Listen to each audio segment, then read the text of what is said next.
Lui, on a commencé à se battre. Ma mère elle est sortie de sa chambre en nous demandant qu'est-ce qui se passe. Je lui ai expliqué. Quand à Épinay, tu me laissais avec lui quand tu partais au travail, ben, il me touchait et tout. Elle me regarde, elle fait ouais, je le connais, il ferait jamais ça. Je suis retournée dans ma chambre et à ce moment-là, j'avais le cœur brisé. C'est elle qui a ramené ce monsieur à moi. Moi, ce monsieur, je le connais pas, il n'était pas de ma famille. Moi, je m'attendais à ce qu'elle me soutienne. Rien du tout. Tout a commencé quand j'avais 7 ans. Il faut savoir que c'était au départ l'ami de ma mère. Pour pas que je me retrouve seule chez moi, elle me disait de temps en temps d'aller chez lui. C'était quelqu'un de très gentil. Quand il venait à la maison, il me rapportait toujours des cadeaux. Un jour où ma mère m'avait encore envoyé chez lui, j'étais assise sur le canapé, je regardais la télé. Il est venu s'asseoir à côté de moi. C'est là qu'a commencé les premiers attouchements. Il prenait sa main, il l'a rentrée dans mon pantalon. Ensuite, je l'ai rentrée dans ma culotte et il a commencé à faire des allers-retours avec sa main. Vu qu'il était plus grand que moi, que c'était un adulte, je me disais que peut-être que tous les adultes ils faisaient ça parce que j'étais une enfant. Je ne savais pas que ce qu'il faisait, c'était bizarre qu'il n'avait pas à faire ça. C'est-à-dire que quand je suis rentrée chez moi, j'en ai pas parlé à ma mère. Après, dès que j'étais avec lui, il le reproduisait. Même quand il venait chez moi, j'étais dans ma chambre, il venait dans ma chambre, il recommençait les attouchements. Ça a duré 1 an jusqu'à mes 8 ans, jusqu'au jour où j'étais malade. Ma mère, elle m'avait laissée chez moi. Il faut savoir que j'avais la varicelle, c'est-à-dire que j'avais plein de boutons sur mon corps. J'étais allongée sur le lit. La première chose qu'il a pensé à faire, c'est essayer de me toucher. Enfin, je voyais sa main arriver sur mes parties intimes. Je me suis dit, mais en fait, comment tu peux penser à ça alors que, je sais pas, je suis malade, je suis dans un état lamentable. À ce moment-là, je lui ai dit non, ne me touche pas. Et il m'a regardée et il m'a pas touchée. Après, moi et ma famille, on a déménagé, on n'a plus eu contact avec lui. Jusqu'au jour où ma mère, je crois que c'était à mes 16 ans, ma mère elle a repris contact avec lui. Je savais pas, mais ils avaient une relation. Jusqu'au jour où elle est tombée enceinte. Du coup, vu que ma mère était enceinte, il venait vivre avec nous. Bon, ça veut dire que je vivais sur le même toit que lui. À ce moment-là, j'avais pris conscience que ce qu'il m'avait fait, c'était pas normal. J'avais peur que ça se reproduise. J'avais un sentiment d'injustice, de voir que lui, il vivait sa vie tranquillement alors que moi, il m'avait fait des attouchements. Un soir, comme les autres, je vais au salon, je vois qu'il a éteint la Freebox. Du coup, je rallume. Je lui dis rien du tout, je rallume parce que j'en avais besoin. Je repars dans ma chambre, il éteint encore la Freebox. Je repars encore au salon, la rallumer. Et commence à dire ouais, c'est pas des heures pour que la Freebox elle soit allumée, éteins-la et tout. Il débranche tout. Tous les câbles qui étaient connectés, ils débranchent tout. C'est-à-dire que moi, je pouvais même pas aller derrière rebrancher la connexion. Moi, ça m'a énervée. Je suis partie dans la cuisine et j'ai pris un verre d'eau, je lui ai jeté dessus. De là, il s'est levé. Et lui, on a commencé à se battre. Et ma mère elle est sortie de sa chambre en nous demandant qu'est-ce qui se passe, vous deux tout le temps vous êtes en conflit, pourquoi vous embrouillez. Je lui ai lâché une phrase du genre ouais, je le supporte pas, c'est trop un vieux. Elle m'a regardée en me disant Alice, qu'est-ce que tu racontes, genre qu'est-ce que tu dis. De là, je lui ai expliqué quand à Épinay, tu me laissais avec lui quand tu partais au travail, ben, il me touchait et tout. Et là, il fait comme si de rien n'était, c'est un gros je le supporte pas. Je regardais sa réaction et je disais ça devant lui. Lui, il disait rien parce qu'il savait très bien ce qu'il avait fait. Je regarde ma mère, elle fait ouais, est-ce que tu es sûre de ce que tu dis? Je lui dis oui. Au début, elle avait un moment d'hésitation, elle me croyait pas. Je lui dis si depuis tout à l'heure ce que je dis c'est faux, pourquoi il parle pas? Il dit rien du tout. Il a pris la parole, il a dit oui, ben c'est faux. J'ai regardé, mais j'ai fait mais en fait tu me touches. Genre, t'es capable de me toucher, mais t'es même pas capable d'assumer ce que tu fais. De là, ma mère, elle m'a fait, ouais, t'as entendu, il vient de dire que c'est faux. Et en plus de ça, si ce serait vrai, tu me l'aurais dit directement après qu'il était touché. Je le connais, il ferait jamais ça. Dès qu'elle m'a dit cette phrase, j'ai compris que c'était, genre, qu'elle allait jamais me croire que c'était foutu. Je suis retournée dans ma chambre et à ce moment-là, j'avais le cœur brisé. J'ai expliqué à ma mère ce qu'il m'avait fait, ce que j'avais subi. Moi, je m'attendais à ce qu'elle me soutienne. Rien du tout. J'étais, franchement, rien. En fait, j'avais aucune réaction, j'avais juste le cœur brisé. C'est elle qui a ramené ce monsieur à moi. Moi, ce monsieur, je le connais pas, il n'était pas de ma famille. Les jours d'après, on n'en a pas reparlé. Et vu que ma mère, elle avait cru lui et pas moi, il a pris un excès de confiance. C'est-à-dire qu'il se permettait de rentrer dans ma chambre, mal me parler. Après tout ça, dans ma propre maison, je me sentais plus du tout chez moi. Mon lycée, ils avaient fait appel au tribunal parce que j'avais beaucoup d'absence. Du coup, moi et ma mère, ils m'avaient convoquée, j'étais partie. Arrivée devant la juge, elle me demandait pourquoi je partais plus à l'école et j'en parlais pas. J'arrivais pas à en parler à ce moment-là. À la fin de la convocation, vu que j'étais qu'avec elle dans le bureau, elle m'a dit Alice, si tu as un souci ou si tu as envie d'en reparler, tu reviens au tribunal, je serai là. Un jour, je me suis levée, je suis partie au tribunal de mon département. Je leur ai expliqué ce qui m'arrivait, je leur ai dit que je voulais plus rentrer chez moi le matin. Vu que ma juge n'était pas là, c'est une autre juge qui m'a reçue. Je la connaissais pas du tout, elle m'a ramenée dans son bureau, elle était très froide. Elle a pris son ordinateur, elle m'a dit oui, dis pourquoi tu veux plus rentrer chez toi et nous on va le taper. Elle posait pas plus de questions que ça. Ils m'ont fait partir dans la salle d'attente attendre qu'une personne du foyer vienne me récupérer. De 10h jusqu'à 23h, il n'y avait personne. À un moment, je l'ai entendu au téléphone, crier au téléphone contre, je pense, les gens du foyer en leur disant « Oui, depuis ce matin, la petite, elle attend, il n'y a personne, c'est inadmissible ». Après, à 23h, il y a une dame qui est arrivée, qui est venue me récupérer. On est parti au foyer. Arrivé au foyer, elle m'a expliqué comment ça devait se passer. Elle m'a expliqué les règles, qu'ici, on n'était pas en vacances. Après, je suis arrivée au foyer avec les autres jeunes. Ma première nuit là-bas, moi j'étais bien parce que j'étais pas chez moi. Je savais que j'étais plus avec mon beau-père. Dire que j'étais bien, je voulais pas rentrer chez moi. Je vivais vraiment très bien comparé aux autres jeunes qui eux le vivaient très mal. Dès que je suis arrivée, il y a une fille qui est venue me parler pour me demander ce que je faisais là. Genre, je lui ai pas expliqué, je lui ai juste dit que je suis là parce que je devais être là. Elle m'a dit ouais, j'espère que du coup tu pourras rentrer chez toi. J'ai regardé, j'ai fait non, moi j'ai pas envie de rentrer chez moi, je suis bien ici. Resté une semaine. Après, ils m'ont renvoyé chez moi en me disant que oui, on a étudié un petit peu ton cas, mais chez toi il se passe rien, tu peux retourner chez toi. Et je suis rentrée chez moi avec ma mère et mon beau-père. Si une enfant vient au tribunal de elle-même, c'est que vraiment, elle n'a pas d'autre choix. Ils n'ont pas pu chercher à m'aider, c'est-à-dire que je me sentais très mal. Je suis arrivée chez moi, je suis rentrée dans ma chambre, j'ai fermé la porte à clé. Je parlais plus à plus personne, j'ai commencé à pleurer. J'ai jamais autant pleuré de ma vie parce que je voulais pas être là. Je voulais plus vivre. J'avais des pensées très...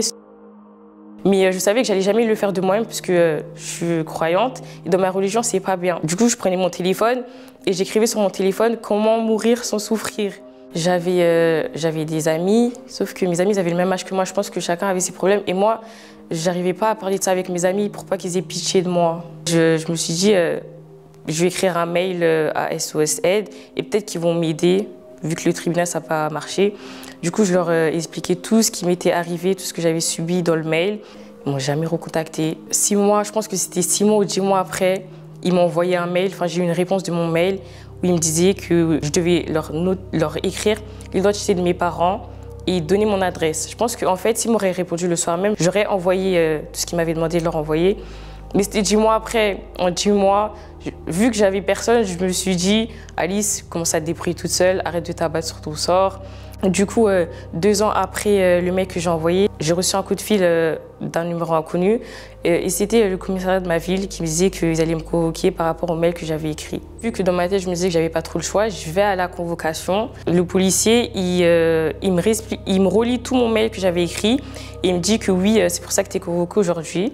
Je leur dis OK. Enfin, en fait, j'étais grave froide dans mes réponses puisque je savais pas pourquoi j'étais là 2 ans après. Il m'a relis tout mon mail. Il m'a dit si tu confirmes ce que tu dis, on va ouvrir une enquête. Du coup, j'ai dit oui, je confirme ce que j'ai dit puisque c'est ce qui m'est arrivé. Du coup, ils ont ouvert l'enquête. 3 jours après, ils ont convoqué ma mère avec mes petites sœurs. Du coup, ma mère, elle est partie au commissariat. Elle savait pas c'était pourquoi. Ils ont aussi convoqué mes petites sœurs une par une pour leur demander est-ce que mon beau-père les avait aussi touchées. Elles ont répondu non. Mes sœurs, elles étaient dans l'ignorance parce que ma mère, elle leur avait pas dit qu'il m'avait déjà touchée. Quand ma mère a été convoquée, ils lui ont juste expliqué et ils lui ont dit que du coup, ils allaient convoquer mon beau-père et qu'ils allaient ouvrir une enquête. Dès que ma mère est sortie du commissariat, elle est rentrée chez moi. Il faut savoir que moi, j'étais dans ma chambre. Il y avait mon beau-père au salon. Du coup, elle a expliqué à mon beau-père pourquoi elle était convoquée au commissariat. Elle le disait à voix haute, ça veut dire que moi, j'entendais de ma chambre. Elle commençait à lui dire que ouais, aussi, Alice, elle voulait se suicider. Ça, je le savais pas. Il commence à rigoler. Je me suis dit, en fait, lui, vraiment, on peut plus rien faire pour lui. Enfin, lui, il a décidé de mentir. Je pense qu'il va mentir jusqu'à la fin. Hein. Du coup, on arrive en juin 2024, le jour où mon beau-père m'a agressée. J'étais dans ma chambre et que ma petite sœur, elle se préparait. Et vu qu'elle voyait que je dormais, elle n'allumait pas la lumière. Lui, il est rentré dans la chambre en disant à ma petite sœur, oui, je vais te préparer, tu allumes la lumière. Je lui ai juste répondu, ouais, tu vois pas que je dors? Elle fait, ouais, pourquoi tu cries? Il m'a tiré, ça veut dire que je me suis retrouvée au sol, ma tête, elle s'est cognée contre le mur.